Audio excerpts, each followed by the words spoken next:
それは天と地の境がまだ曖昧であった古海原に漂うかのごとく三つの世界があった。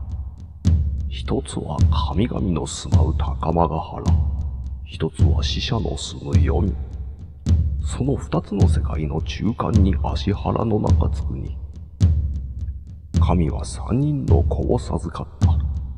そして神はこの三人の子らにそれぞれの使命を与えた。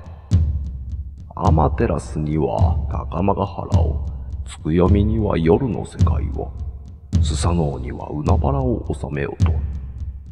しかし末弟のスサノオは使命を果たそうとしなかった。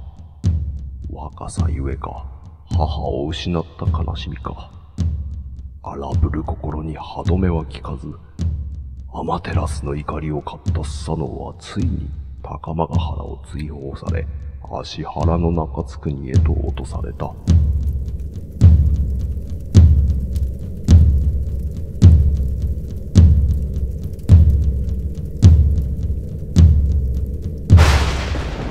それは天かける流星に見えたことだろう。しかしよもやその流星が悲しみを背負うものだと誰が気づこうか。彼の喉は砂漠の砂ほど乾ききってはいなかったが、蛇の鱗ほど潤ってもいなかった。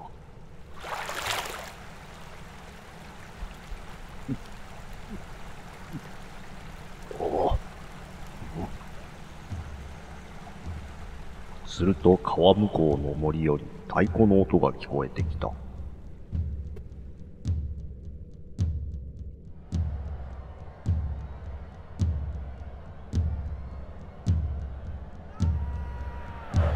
その炎は怒りと憎しみを得て怪しく光り、その踊りは狂気に満ちていた。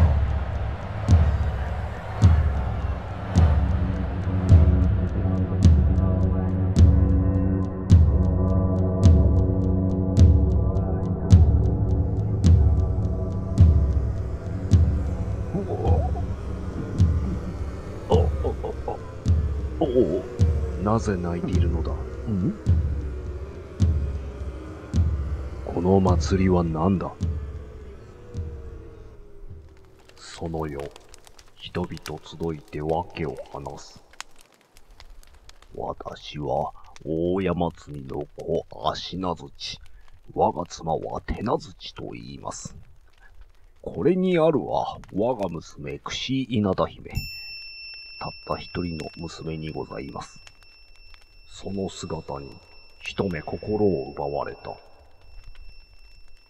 私たちには8人の娘がおりました。皆それは可愛く、まさしく私ども夫婦の生きがい。娘たちの成長と自らの老いの狭間に、私たちは大きな幸せを見ていたのです。しかし、ある時、恐ろしい魔獣が川を登ってやってきたのです。たちまちに私どもの土地はその魔獣に飲まれてしまいました。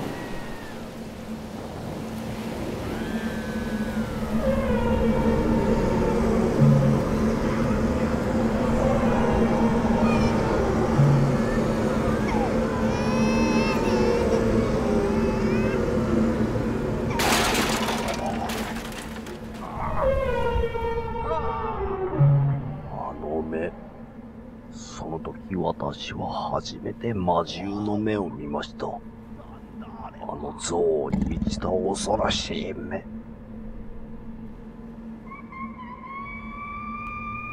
私は息をする間も与えられず、娘を連れ去られてしまった。そして娘を毎年一人ずつ殺しに来るのです。一人、また一人。残るのは、この櫛稲田姫一人。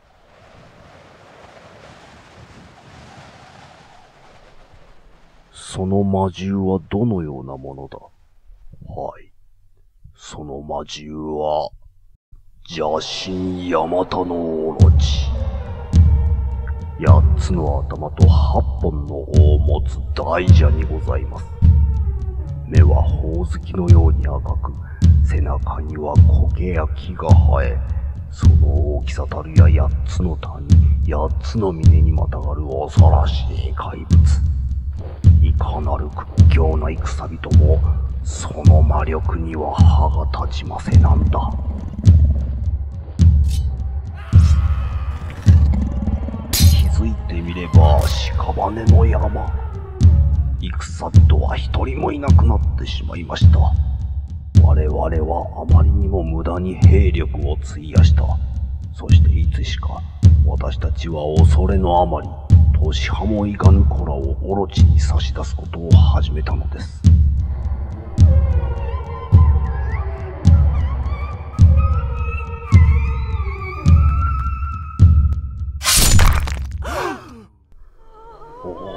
なんということを。その魔像はもう必要あるまい。私がヤマタノオロチを打ち倒そう。おやめなされ。未だ生きて戻った者は一人としておりませなんだ。起きなよ。泣くな。戦わねば試練に打ち勝つことはできまい。あなた様は一体どなたなのですか。我の名は、スサノオ。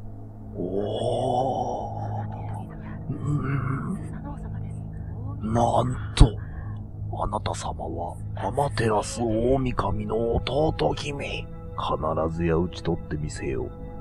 だがそのためには皆の助けが必要だ。力を貸してくれるな。しかしどのようにして。まずは強大なヤマタノオロチの力を奪うことだった。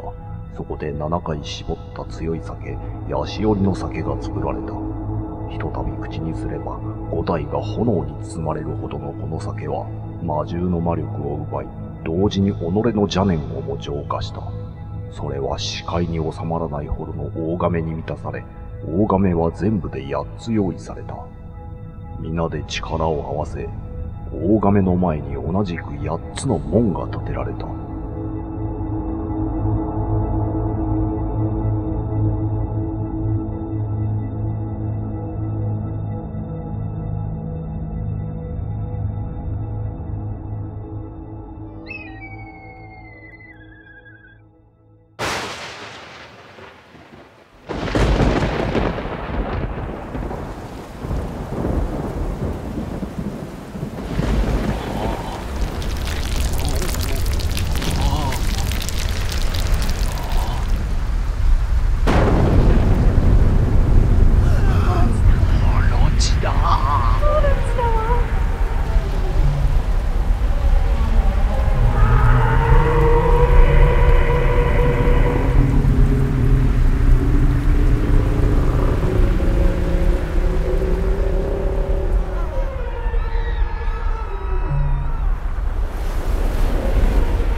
ヤマタノオロチと来襲を見届けたスサノオは里へ戻り、クシイナダ姫に術をかけた。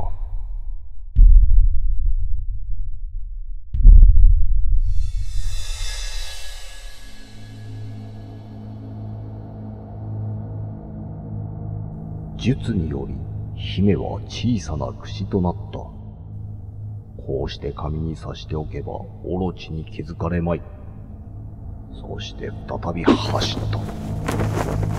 スサノオ様、なぜそんなに親身になってくださるのですか。私はかつて与えられた天命を果たすことなく放棄した。しかし運命とはまた自らが選ばなければいけないということを知ったのです。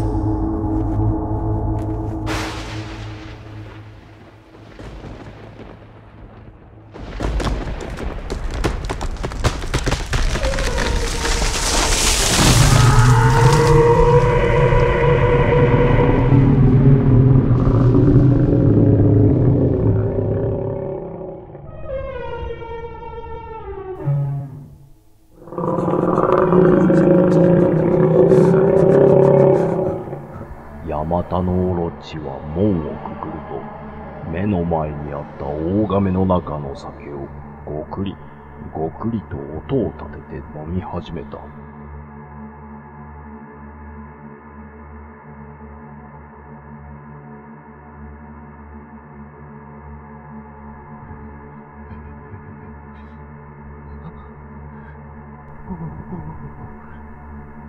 やがて、大蛇の体に酔いが行き届いた頃、スサノオが口を開いた。我の合図で門を閉じよ。スサノオ様。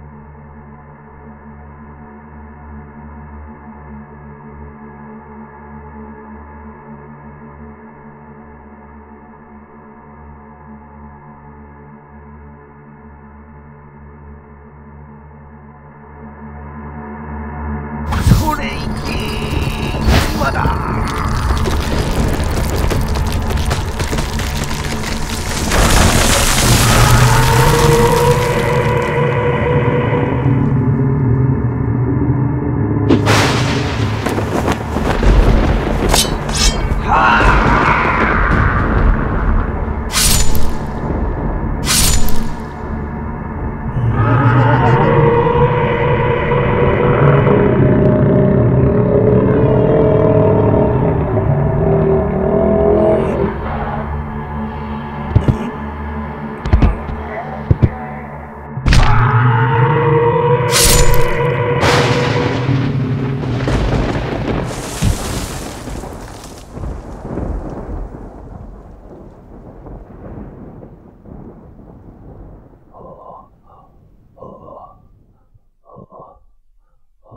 答えよ魔獣。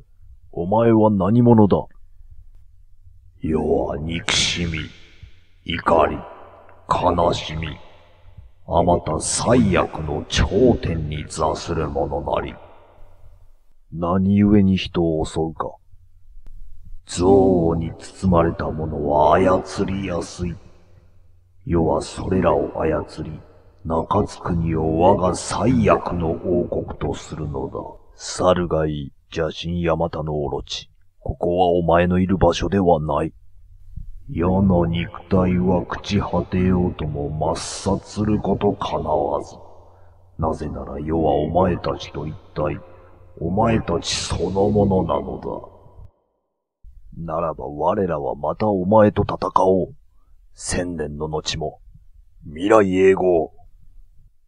たあ！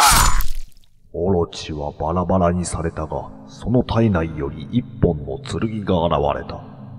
雨の村雲の剣、後に草薙の剣と呼ばれるようになる。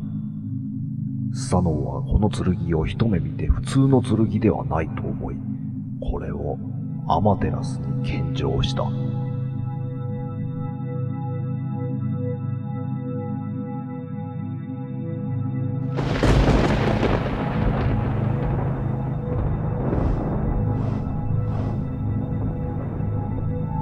アマテラスの怒りは去った。空は今までになく輝き、その輝きは新しい時代の夜明けを告げていた。アマテラスの下で、スサノオとクシイナダ姫は結ばれた。こうしてスサノオはこの大地を司ることになった。後に出雲の国は菅の地に宮殿を建てる折、スサノオはこんな歌を詠んでいる。役も立つ、出雲八重垣つまごみに、八重垣作るその八重垣を。これは歴史上初めての和歌である。愛する妻を守っていく決意か、それともこの白くも立つ美しい地を、再び姿を現すであろうヤマタノオロチから八重の防壁にて備えようと警鐘を鳴らしたか。その真意は今となっては誰にもわからない。その後、彼の子孫を繁栄し、様々な冒険をするのだが、それはまた別の夕べに語るとしよう。ひとまず今宵はおやすみなされ。